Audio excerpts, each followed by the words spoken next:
ಲೌಕಿಕ ರೀತಿಯಲ್ಲಿ ಹೇಳ ಪ್ರಕಾರ ಹ್ಯೂಮನ್ ಪರ್ಫಾರ್ಮೆನ್ಸ್ ಅಂತ ಹೇಳಿ ನೋಡ್ತೇವೆ. ಮನುಷ್ಯನ್ ತಾನೇನನ್ನು ಮಾಡ್ತಾನೋ ಅದ್ರ ಮೇಲೆನೆ ಒಬ್ಬರನ್ನು ಇವರು ಕ್ರಿಸ್ತ ವಿಶ್ವಾಸಿ ಅಂತ ಹೇಳ್ಕೊಳಕ್ಕೆ ಅಥವಾ ಅಂತವರನ್ನು ನಾವು ಕ್ರಿಸ್ತ ವಿಶ್ವಾಸಿ ಅಂತ ಹೇಳ್ಕೊತೇವೆ. ಏನೆಲ್ಲ ವಾಟ್ಸ್ಆಪ್ ಅಲ್ಲಿ ಬಂದಿರುವಂತದ್ದು, ಏನೆಲ್ಲ ಫೇಸ್ಬುಕ್ ಅಲ್ಲಿ ಬಂದಿರುವಂತದ್ದು, ಎಲ್ಲಾ ಬೋಧನೆಗಳು, ಎಲ್ಲಾ ವಿಷಯಗಳು ಅಲ್ಲಿ ಯಾವ್ದು ತಪ್ಪು ಯಾವ್ದು ಸರಿ ಇಲ್ವೇ ಇಲ್ಲ. ಎಲ್ಲದಕ್ಕೂ ಪ್ರೇಸ್ ದ ಲಾರ್ಡ್, ಎಲ್ಲದಕ್ಕೂ ಹಲ್ಲೆಲೂಯಾ. ಹಲ್ಲೆಲೂಯಾ ಹೇಳಿದವರು, ಪ್ರೇಸ್ ದ ಲಾರ್ಡ್ ಹೇಳಿದವರೆಲ್ಲ ದೇವರ ಭಕ್ತರೇ, ದೇವರ ಸೇವಕರೇ ಅಲ್ಲ, ಸುಳ್ಳು ಅಪೋಸ್ತಲರು. ಅದಕ್ಕೆ ಕರ್ತನು ನೀವು ಹಾಗೆ ಮಾಡ್ತೀರ, ಅದಕ್ಕೆ ನಾನು ಮೆಚ್ಚಿಕೊಂಡಿದ್ದೇನೆ. ಆದ್ರೆ ಇವತ್ತು ನಾವು ಏನನ್ನು ಮಾಡ್ತಿದ್ದೆ, ನಾವು ಅಂತ ವಿವೇಚನೆ ಮಾಡ್ತಿದ್ದೇವೆ, ಅಂತ ಪರೀಕ್ಷೆನ ನಾವು ಮಾಡ್ತಿದ್ದ. ಏನಂದ್ರೆ ಏನು ಜನರು ಏನನ್ನು ಏನಂತಾರೆ ನಂಬ್ತಾ ಇದ್ದಾರೆ ಮತ್ತು ನಾವು ಏನನ್ನು ನಂಬ್ತಾರೋ ಅದು ಬಹಳ ಮುಖ್ಯವಾಗಿರುವಂಥದ್ದು. ನಂಬಿಕೆ ಕೇವಲ ಲೌಕಿಕವಾದ ನಾವು ಇದನ್ನು ಮಾಡಲ್ಲ, ನಾವು ಅದನ್ನು ಮಾಡಲ್ಲ, ಇದನ್ನು ನೋಡಲ್ಲ, ಅದನ್ನು ಸೇವಿಸಲ್ಲ, ನಾವು ಬಹಳ ಏನಂತಾರೆ ಪರಿಶುದ್ಧರು ಅನ್ನೋಂಥ ರೀತಿಯಲ್ಲಿ ನಮ್ಮ ಏನಂತಾರೆ ನಡೆ ನುಡಿ, ನಮ್ಮ ಉಡುಪು ಇವುಗಳಿಂದಲೇ ತೋರಿಸ್ಕೊಳಕ್ ಹೋದ್ರೆ ಪರಿಸರಗಿಂತ ಮುಂದೆ ಹೋಗುವಂತವರಲ್ಲ. ಪರಿಸರದಕ್ಕಿಂತ ಉತ್ತಮವಾದಂತ ಸ್ವನೀತಿನ ಅವರು ಪ್ರಕಟಪಡಿಸ್ತಾ ಇದ್ರು. ಕೇವಲ ನಮ್ಮ ಏನಂತಾರೆ ಇದು ಮಾಡಲ್ಲ, ಅದು ಮಾಡಲ್ಲ, ಅಂಥದ್ದು ಮಾಡಲ್ಲ, ಇಂಥದ್ದು ಮಾಡಲ್ಲ, ಕದಿಯಲ್ಲ, ಸುಳ್ಳು ಸಾಕ್ಷಿ ಹೇಳಲ್ಲ, ಅಥವಾ ಇನ್ನೊಂದು ಮಾಡಲ್ಲ ಅಂತ ಹೇಳಿದ ತಕ್ಷಣ ಬಹಳ ಒಳ್ಳೇದಂದ್ರೆ ಅನೇಕರ ಮನೆಯಲ್ಲಿರುವಂತ ನಾಯಿಗಳು ಕೂಡ ಬಹಳ ಒಳ್ಳೆಯವುಗಳೇ ಆಗಿವೆ. ಅವುಗಳು ಕೂಡ ಏನು ಕೆಟ್ಟದ್ದು ಮಾಡಲ್ಲ, ಏನನ್ನು ಮಾಡಲ್ಲ ಅಂದ ತಕ್ಷಣ ಅವ್ರು ನೀತಿವಂತರಲ್ಲ. ಅದಕ್ಕಿಂತ ಉತ್ತಮ, ಅದಕ್ಕಿಂತ ವಿಶೇಷವಾದಂಥದನ್ನು ಇಲ್ಲಿ ಹೇಳ್ತಿರುವಂಥದ್ದು. ಹೌದು, ಕ್ರಿಸ್ತ ವಿಶ್ವಾಸಿಗಳು ದೇವರ ಮಕ್ಕಳಾಗಿದ್ದು, ಬೆಳಕಾಗಿದ್ದು, ಉಪ್ಪಾಗಿದ್ದು, ಕರ್ತನನ್ನು ಪ್ರಚುರಪಡಿಸುವಂತೆ ಪರಿಶುದ್ಧರಾಗಿ, ನೀತಿವಂತರಾಗಿ, ನಿರ್ದೋಷಿಗಳಾಗಿ ನಾವು ಜೀವಿಸಬೇಕಾಗಿದೆ. ಹೌದು, ಆದರೆ ಒಳಗಿನಿಂದ ಆ ನಂಬಿಕೆ, ಒಂದು ನಿಲುವು, ಮನಸ್ಸಾಕ್ಷಿ ಇರೋದೆ ಕೇವಲ ಹೊರಗಿನ ತೋರಿಕೆಯಲ್ಲಿ ನಾವೇನೋ ತೋರಿಸ್ಕೊಂಡು ಹೋದರೆ ಅದರಿಂದ ನಿಜವಾಗಲೂ ಉಪಯೋಗ. ಅದಕ್ಕೆ ಅಂಥವ್ರನ್ನ ಸುಳ್ಳು ಅಪೋಸ್ತಲರು ಅಂತೇಳಿ ಹೇಳಬೇಕಾದ್ರೆ ಮೊದಲು ನಾವು ಏನನ್ನು ನಂಬಿದ್ದೇವೆ ನಮ್ಗೆ ಗೊತ್ತಾಗಿರ್ಬೇಕಾಗಿರುವಂಥದ್ದು. ಅದನ್ನಂತೂ ನಾವು ನೋಡ್ತೇವೆ, ಹೇಗೆ ನಮ್ಗೆ ಗೊತ್ತಿರುವಂಥದ್ದು. ಮತ್ತೆ 7:21 ನಾವು ನೋಡ್ತೇವೆ, ಏನಂತಾರೆ, ಕರ್ತನೆ ನಾವು ನಿನ್ನ ಹೆಸರಿನಲ್ಲಿ ದೆವ್ವಗಳನ್ನು ಬಿಡಿಸಲಿಲ್ವೇ, ಸುವಾರ್ತೆ ಸಾರಲಿಲ್ವೇ, ರೋಗ ಸ್ವಸ್ಥತೆ ಮಾಡಲಿಲ್ವೇ, ಪ್ರವಾದನೆ ಮಾಡಲಿಲ್ವೇ. ಕರ್ತನ ಹೇಳುವಂಥದ್ದಲ್ಲಿ ನಾವು ನೋಡ್ತೇವೆ, ನೀವ್ಯಾರು ಅರಿಯರು, ನೀವೆಲ್ಲ ಏನಂತಾರೆ ಸುಳ್ಳು ಪ್ರವಾದಿಗಳು, ನಿಮ್ಮ ಅರಿವು ನನಗೆ ಇಲ್ಲ, ನನ್ನಿಂದ ಅಧರ್ಮವನ್ನು ಮೀರಿ ನಡೆಯುವಂಥವ್ರೆ ನನ್ನಿಂದ ತೊಲಗಿ ಹೋಗ್ರೆ ಎಂಬುದಾಗಿ ಕರ್ತನ ಹೇಳುವಂತ ನೋಡ್ತೀರ. ಆ ನೀತಿನ ನಡೆಸುವಂಥವ್ರು ಅಲ್ಲಿ ಹೇಳ್ತಲ್ಲ. ಹೌದೌದು, ಮೊದಲು ಗೊತ್ತಿತ್ತು, ಆದ್ರೆ ಮಧ್ಯದಲ್ಲಿ ಸ್ವಲ್ಪ ಸಂಬಂಧ ಕಟ್ಟಾಗೋಯ್ತು, ಮಧ್ಯದಲ್ಲಿ ನೀವು ದೂರ ಹೋದ್ರಿ. ಇಲ್ಲ, ನಿಮ್ಮ ಅರಿವೇ ನನಗಿಲ್ಲ, ಮೊದಲಿಂದಲೂ ನಮಗೆ ಸಂಬಂಧವೇ ಇಲ್ಲ ಅಂತ ಹೇಳ್ತಾರೆ. ಅಂದ್ರೆ ಇಲ್ಲಿ ನೋಡ್ತೇವೆ, ಹಾಗಿದ್ದರೂ ಕೂಡ, ಸಂಬಂಧ ಇಲ್ಲದಿದ್ದರೂ ಕೂಡ ಕರ್ತನ ಹೆಸರಿನಲ್ಲಿ ಅನೇಕರು ದೆವ್ವಗಳು ಬಿಡಿಸಬಹುದು, ಪ್ರವಾದನೆ ಮಾಡಬಹುದು, ಅದ್ಭುತಗಳನ್ನು ಮಾಡಬಹುದು, ಸ್ವಸ್ಥತೆ ಮಾಡಬಹುದು. ಹಾಗೆ ಅನೇಕರು ಯೇಸುಕ್ರಿಸ್ತನ ಹೆಸರಿಲ್ಲದೆ ಸ್ವಸ್ಥ ಆಗುತ್ತಾ?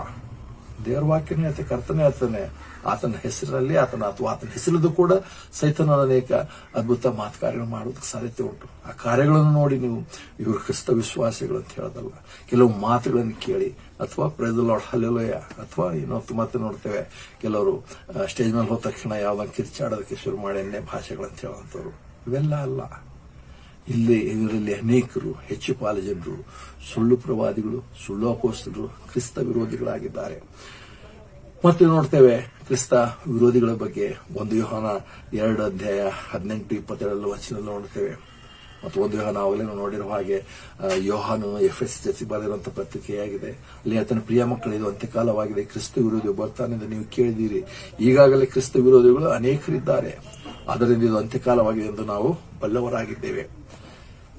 ಇಲ್ಲಿ ನೋಡುವಾಗ ಯೋಹಾನನು ಸುಮಾರು 2000 ವರ್ಷಗಳ ಹಿಂದೆಯೇ ಕ್ರಿಸ್ತ ವಿರೋಧಿ ಬರ್ತಾನೆ ಅಂತ ಕೇಳಿದ್ರೆ, ಅದೆಲ್ಲ ಇವಾಗಲೇ ಅನೇಕ ಕ್ರಿಸ್ತ ವಿರೋಧಿಗಳು ಬಂದಿದ್ದಾರೆ.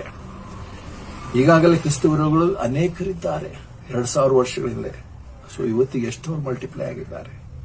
ಯಾಕೆ ಇವತ್ತು ಜನರಲ್ಲಿ ಏನಂತಾರೆ ವಿವೇಚನೆ ಕಳ್ಕೊಂಡು, ಜನರಂದ್ರೆ ಕ್ರಿಸ್ತ ವಿಶ್ವಾಸಗಳು, ವಿವೇಚನೆಗಳು, ಎಲ್ಲರೂ ದೇವರ ಸೇವಕರು, ಎಲ್ಲರೂ ದೇವರು, ಎಲ್ಲರೂ ಹೇಳುವಂಥ ದೇವರ ವಾಕ್ಯ ಇದೆ, ಎಲ್ಲರೂ ಹೇಳುವಂಥ ದೇವರ ಬೋಧನೆ ಅಲ್ಲ. ಸುಳ್ಳು ಕ್ರಿಸ್ತರು, ಸುಳ್ಳು ಅಪೋಸ್ತಲರು, ಸುಳ್ಳು ಪ್ರವಾದಿಗಳಿದ್ದಾರೆ.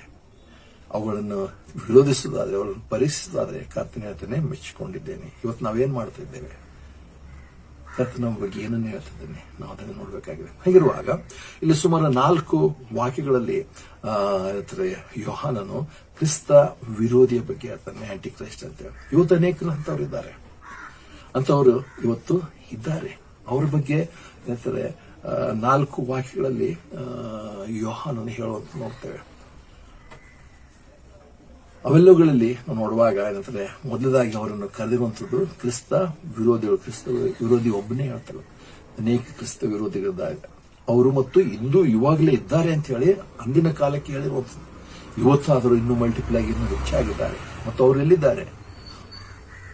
ಏನಂತಾರೆ, ಲೋಕದ ಅಂತ್ಯದವರೆಗೂ ಪ್ರಪಂಚದ ಎಲ್ಲಾ ಕಡೆಗಳು ತುಂಬಿಕೊಂಡಿದ್ದಾರೆ. ಮತ್ತು ಅವರು ಅನೇಕರಿದ್ದಾರೆ. ಮತ್ತು ಅವರು ಮಾಡುತ್ತೇನು? ಸುಳ್ಳು ಹೇಳುವಂಥದ್ದು, ಮೋಸಪಡಿಸುವಂಥದ್ದು. ಮತ್ತು ಅವರ ಮುಖ್ಯವಂತ ಗುಣಲಕ್ಷಣ ಕರ್ತನಾಂತ ಯೇಸುಕ್ರಿಸ್ತನನ್ನೇ ಅಲ್ಲಗಳೆಯುವಂಥದ್ದು. ಅಂದ್ರೆ ಕರ್ತನಾಂತ ಯೇಸುಕ್ರಿಸ್ತನ ಏನಂತಾರೆ ಶರೀರಧಾರಿಯಾಗಿ ಬಂದಿರುವಂಥದ್ದನ್ನು ಅಲ್ಲಗಳೆಯುವಂಥದ್ದು ನೋಡ್ತೇವೆ. ಕೆಲವರಿದ್ದಾರೆ, ಯೆಹೋವ ದೇವರು ಒಬ್ಬನೇ ದೇವರು, ಯೇಸುಕ್ರಿಸ್ತನ ದೇವರಲ್ಲ, ಸೃಷ್ಟಿಗೆ ಒಳಗಾಗಿರೋನು. ಯೇಸುಕ್ರಿಸ್ತನ ದೈವತ್ವವನ್ನೇ ಅಲ್ಲಗಳೆಯುವಂಥರು ಕ್ರಿಸ್ತ ವಿರೋಧಿಗಳು. ಆದ್ರೆ ಇವರು ಅವರಿಗೆ ಪರವಾಗಿಲ್ಲ, ಒಳ್ಳೆಯದು. ಅದೇ 2ನೇ ಯೋಹಾನದಲ್ಲಿ ನಾವು ನೋಡ್ತೇವೆ, ಅನೇಕ ತಜ್ಞರ ಪ್ರಕಾರ ಯೋಹಾನನು ಕರ್ತನಾಂತ ಯೇಸುಕ್ರಿಸ್ತನ ತಾಯಿಯಾದಂಥ ಮರಿಯಳಿಗೆ ಬರೆದಿರುವಂತಹ ಪತ್ರಿಕೆ ಅಂತ ಹೇಳಿ ನೋಡ್ತೇವೆ. ಅದರಲ್ಲಿ ಆತನು ಕರ್ತನಾಂತ ಯೇಸುಕ್ರಿಸ್ತನ ತಾಯಿಯೇ ಕೂಡ ಹೇಳ್ತಾನೆ, ಈ ಸುವಾರ್ತೆನ ಸಾರದೆ ಇನ್ಯಾರು ಬಂದು ಇನ್ನೊಂದು ಸುವಾರ್ತೆ ಅಥವಾ ಸುಳ್ಳನ್ನು ಹೇಳಕ್ ಪ್ರಯತ್ನ ಪಡಿದ್ರೆ ಅಂತವ್ರನ್ನು ಮನೆಯಲ್ಲಿ ಸೇರಿಸುವುದು ಬೇಡ, ಅವ್ರಿಗೆ ಒಂದನೇ ಶುಭವಾಗ್ಲೇನು ಅಂತ ಕೂಡ ಹೇಳೋದು ಬೇಡ. ಇವತ್ತೇನಾಗಿದೆ, ಎಲ್ರಿಗೂ ಪ್ರೇದ ಲಾರ್ಡ್, ಎಲ್ಲರಿಗೂ ಅಲ್ಲೆಲ್ಲ ಅವರೇ ಹೆಚ್ಚಾಗಿ ಹೇಳುವಂತ ನೋಡ್ತೇವೆ. ಆದರೆ ಅವರುಗಳು ಬೇರೊಂದು ವಾರ್ತೆ ಹೇಳುವಂತವರಾಗಿದ್ದರೆ ಸುವಾರ್ತೆ ಅವರ ಹತ್ರ ಇಲ್ಲ.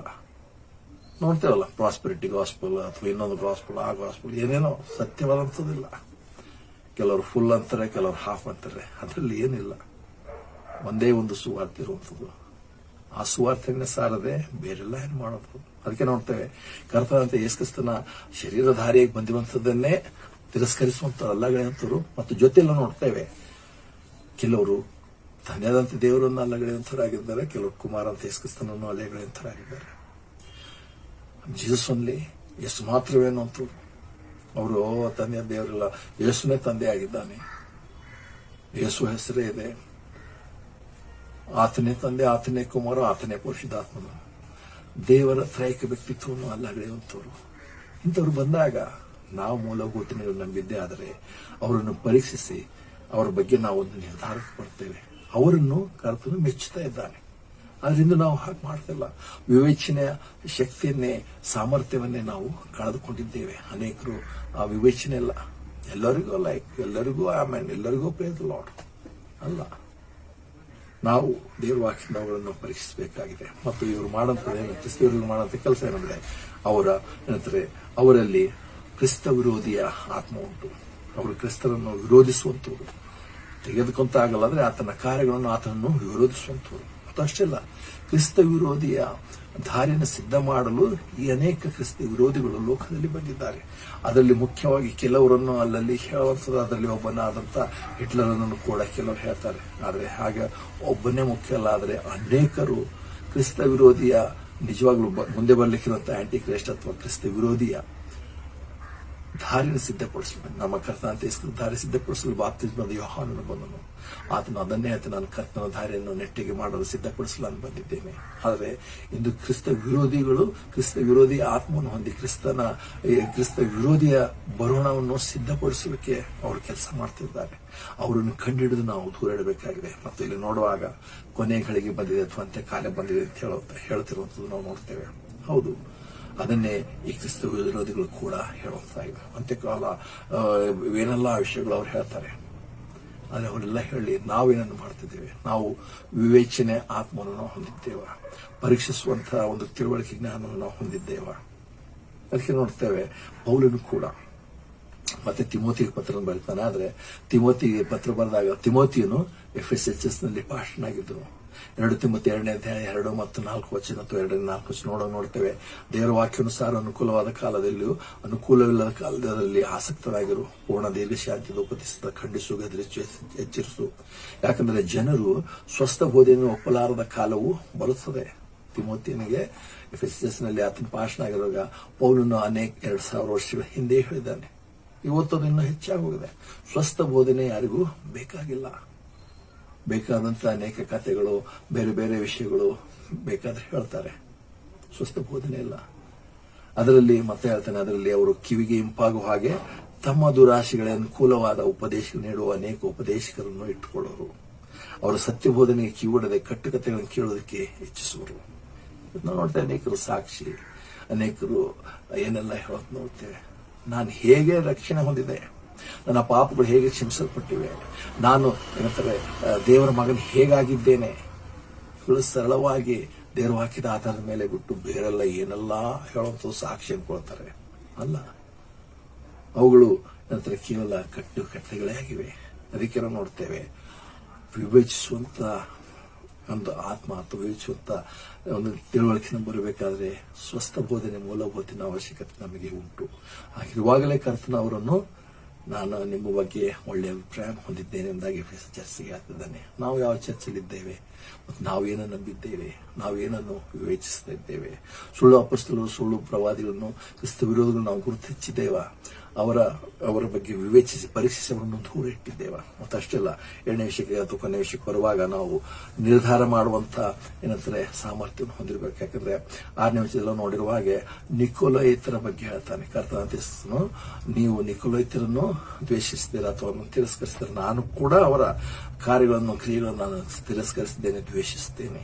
ನಿಕೋಲೈಟ್ ಯಾರಂದ್ರೆ ಅಷ್ಟೊಂದು ವಿವರವಾಗಿ ಬರ್ದಿಲ್ಲ. ಆದ್ರೆ ನಿಕೋಲೈಟನ್ಸ್ ಅಂತ ಹೇಳಿ ನೋಡುವಾಗ ಅದು ಗ್ರೀಕ್ ಪದವನ್ನೇ ಇಂಗ್ಲಿಷ್ ನಲ್ಲಿ ಬರೆದಿರುವಂತದ್ದು. ನಿಕೋ ಅಂತ ಹೇಳಿ ನೋಡುವಾಗ ನಾವು ನೋಡ್ತೇವೆ, ಅದು ಏನಂತಾರೆ ಒಂದು ರೀತಿ ಜಯ ಹೊಂದುವಂಥದ್ದು. ಮತ್ತು ಲೈಟಿಯನ್ಸ್ ಅಂತ ಹೇಳಿ ನೋಡುವಾಗ ಅದು ಜನರ ಬಗ್ಗೆ ಹೇಳುವಂಥದ್ದು. ಅಂದ್ರೆ ಒನ್ ಹೂ ಕಾಂಕರ್ಸ್ ದ ಪೀಪಲ್ ಅಂತ ಹೇಳಿ. ಅಂದ್ರೆ ನಾವು ಸಾಧಾರಣವಾಗಿ ನೋಡ್ಬೇಕಾದ್ರೆ ನೈಕಿ ಅನ್ನುವಂತ ಒಂದು ಬ್ರ್ಯಾಂಡ್, ಸ್ಪೋರ್ಟ್ಸ್ ಸಾಮಗ್ರಿಗಳ ಬ್ರ್ಯಾಂಡ್ ನೋಡ್ತೀರಾ. ನೈಕಿ ಅಂದ್ರೆ ಅದು ಗ್ರೀಕ್ ಪದ, ಅದರ ಅರ್ಥ ವಿಕ್ಟರಿ ಅಥವಾ ಕಾಂಕರ್ ಅಂತ ಹೇಳಿ ನೋಡ್ತೇವೆ. ನಿಕೋಲೈಟನ್ಸ್ ಅಂತ ನೋಡುವಾಗ ಒನ್ ಹೂ ಕಾಂಕರ್ಸ್ ದ ಪೀಪಲ್ ಅಂದ್ರೆ ಒಂದು ರೀತಿ ಜನರನ್ನು ತಮ್ಮ ವಶದಲ್ಲಿ ತೆಗೆದುಕೊಳ್ಳುವಂಥದ್ದು, ಜಯ ಹೊಂದುವುದು ಅಂತಾರೆ. ಅಂದ್ರೆ ಹೇಗಾಗಿದೆ ಅಂದ್ರೆ ಇವತ್ತು ಚೆಸ್ನಲ್ಲಿ ಪಾಸ್ಟರ್ ಅಂತವನು ಹೇಗಿರಬೇಕು ಅಥವಾ ಹೇಗಿರ್ತಾನೆ ಅಂದ್ರೆ ಒಂದು ರೀತಿ ಲೀಡರ್ಶಿಪ್ ಅಂದ್ರೆ acting like boss in the company. Church ಅನ್ನೋದು ಒಂದು ಕಂಪನಿ ಇದ್ದಾಗಿದೆ. ಪಾಸ್ಟರ್ ಅಂತವನು ಬಾಸ್ನ ಹಾಗೆ, ಅಥವಾ ಸಿಇಒ ಅಥವಾ MD ಲೋಕದ ವ್ಯವಸ್ಥೆ ರೀತಿಯಲ್ಲಿ ಆಳ್ವಿಕೆ ಮಾಡುವಂಥದ್ದು. ರೂಲ್ ರೂತ್ಲೆಸ್ಲಿ, ಫೈರ್ ಅಂಡ್ ಹೈರ್, ಯಾರು ಬೇಕು ಇಟ್ಕೋಬೇಕು, ಯಾರು ಬೇಕು ತೆಗೆದು ಹಾಕ್ಬೋದು. ಪಾಸ್ಟರ್ನ ಕೆಲಸ ಅದಲ್ಲ. ಆದ್ರೆ ಎಲ್ಲಿ ಹೀಗೆ ಮಾಡ್ತಾರೋ ಅಲ್ಲಿ ಸಂಸ್ಥೆಗಳು ಅಥವಾ ಕಂಪನಿಗಳು ಚೆನ್ನಾಗಿರ್ಬೋದು, ಬೆಳೆಯಬಹುದು. ಆದ್ರೆ ಚರ್ಚ್ನ ಸಿಸ್ಟಮ್ ಅದಲ್ಲ, ಚರ್ಚ್ನ ವ್ಯವಸ್ಥೆ ಅದಲ್ಲ. ಲೀಡರ್ಶಿಪ್ ಅನ್ನೋದು ಏನಂತಾರೆ, ಲೀಡರ್ಶಿಪ್ ಏನಂತಾರೆ, ಇದು ಲೀಡರ್ಶಿಪ್ ಇನ್ಫ್ಲೂಯೆನ್ಸ್. ಪಾಸ್ಟರ್ನು ಬೈಬಲ್ ಓದುವುದು, ಬೈಬಲ್ ಬೋಧನೆ ಮಾಡುವಂಥದ್ದು, ಸಲಹೆಗಳನ್ನು ಕೊಡುವಂಥವನಾಗಿದ್ದಾನೆ ಹೊರತು ಆತನ ಹೋಗಿ ನಾನು ಹೇಳಿರುವಂಥದ್ದು ನೀವು ಮಾಡಲೇಬೇಕು ಅಂತಲ್ಲ. ಸಲಹೆಗಳನ್ನು ಕೊಡುವಂಥದ್ದು, ಬೋಧನೆಗಳನ್ನು ಕಲಿಸುವಂಥದ್ದು, ಖಂಡಿಸು, ಎಚ್ಚರಿಸು, ಕದರಿಸು, ಅಲ್ಲಿ ಅವರು ಕೈಕೊಳ್ಳುವಂಥದ್ದು, ಬಿಡುವಂಥದ್ದು ಅವರಿಗೆ ಬಿಟ್ಟಿರುವಂಥದ್ದು ಹೊರತು ನಿಕೋಲೈಟನ್ಸ್ ಅನ್ನುವಾಗ ಒನ್ ಹೂ ಕಾಂಕರ್ಸ್ ದ ಪೀಪಲ್ ಅನ್ನುವಾಗ ಪಾಸ್ಟರ್ ಅನ್ನುವಂಥದ್ದು ಅಥವಾ ಒಂದು ವ್ಯವಸ್ಥೆ ಹೀಗೆ ಬಂದಿದೆ. ಅವರು ಸಭಿಕರನ್ನು ಅವರ ಚರ್ಚ್ನಲ್ಲಿರುವಂಥವ್ರನ್ನು ಪೂರ್ತಿ ತಮ್ಮ ನಿಯಂತ್ರಣ ತೆಗೆದುಕೊಂಡು ನಮ್ಮ ಮನಸ್ಸಿಗೆ ಬಂದಂತೆ ಅವರನ್ನು ಉಪಯೋಗಿಸುತ್ತದೆ. ಇವತ್ತು ದೊಡ್ಡ ದೊಡ್ಡ ಚರ್ಚ್ ಅಂತ ಹೇಳುವಂತ ನೋಡ್ತೇವೆ. ಇವತ್ತಾದ್ರೂ ಆಧಾರ್ ಕಾರ್ಡ್ ಬಂದಿದೆ, ಅದನ್ನು ನಂಬರ್ ಇಟ್ಕೊಳ್ತಾರೋ ಅನ್ನೋ ಗೊತ್ತಿಲ್ಲ. ಆದ್ರೆ ಫೋನ್ ನಂಬರ್, ಅಡ್ರೆಸ್ ಎಲ್ಲ ತಗೊಂಡು ಏನಂತಾರೆ ಹೇಗೆ ಕಂಪನಿಗಳು ಅವರಿಗೆ ಟ್ರ್ಯಾಕ್ ಮಾಡ್ತಾರೋ, ಹಿಂದೆ ಬರ್ತಾರೋ, ಅದೇ ರೀತಿ ಚರ್ಚ್ಗಳು ಅವರು ಎಲ್ಲಿ ಹೋದ್ರು, ಎಲ್ಲಿ ಬಂದ್ರು, ಯಾಕೆ ಬಂದಿಲ್ಲ, ಏನಾಯ್ತು, ಒಳ್ಳೇದಕ್ಕೋಸ್ಕರ ಅಲ್ಲ. ಆದ್ರೆ ತಮ್ಮಲ್ಲಿ ಬರಬೇಕು, ತಮ್ಮ ಅಧೀನದಲ್ಲಿ ಇರಬೇಕು, ತಮಗೆ ಆದಾಯ ಬರಬೇಕು. ಮಾರ್ಕೆಟಿಂಗ್ ಅಥವಾ ಲೀಡರ್ಶಿಪ್ ಆ ರೀತಿಯಾಗಿ ಮಾಡುವುದು ಅಲ್ಲ. ತಾವು ಎಲ್ಲಿರಬೇಕು ಅಂದ್ರೆ ಅಲ್ಲಿರಬೇಕು, ತಾವೇನ್ ಕೆಲಸ ಸೇರ್ಬೇಕು ಅಂದ್ರೆ ಅದನ್ನೇ ಸೇರ್ಬೇಕು. ಪಾಸ್ಟರ್ನ ಕೆಲಸ ಇದಲ್ಲ, ಇದನ್ನ ಹೇಳಬೇಕಾಗಿಲ್ಲ. ಬೋಧನೆ ಮಾಡುವಂಥದ್ದು ಪಾಸ್ಟರ್ನ ಕೆಲಸ. ಆದ್ರೆ ಅದನ್ನು ಒಪ್ಪಿಕೊಳ್ಳುವಂಥದ್ದು, ಬಿಡುವಂಥದ್ದು ಅವರಿಗೆ. ಅದು ಬದಲಾಗಿ ನಾವು ಬಲಾತ್ಕಾರದಿಂದ ಯಾರನ್ನೋ ದೇವರ ಸೇವಕರನ್ನಾಗಿ ಮಾಡುವಂಥದ್ದಲ್ಲ. ಅದು ಇವತ್ತು ಹಾಗೆ ಆಗ್ತಿರುವಂಥದ್ದು.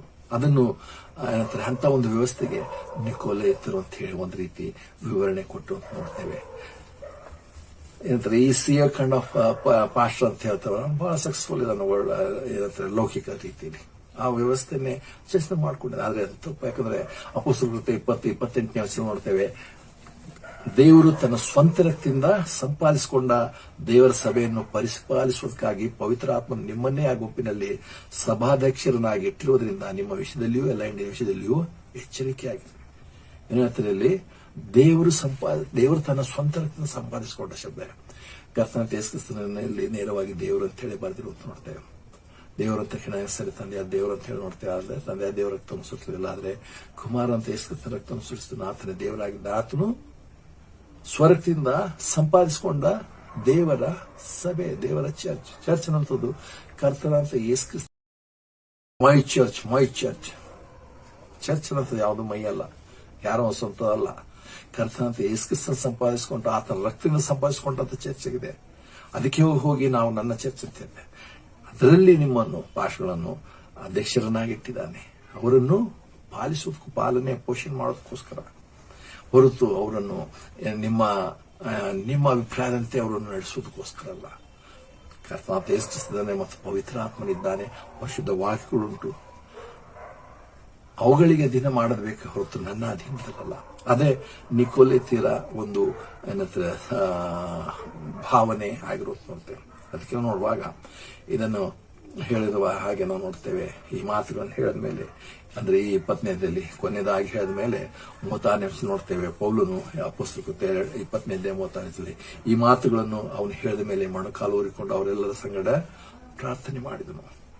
ಪೌಲನ ಸಭೆ ಚರ್ಚೆ ಸ್ಥಾಪನೆ ಮಾಡಿರುವಂತವನು ಅವರ ಎಲ್ಲರ ಜೊತೆ ಮೊಣಕಾಲೂರಿ ಪ್ರಾರ್ಥನೆ ಮಾಡಿದನು.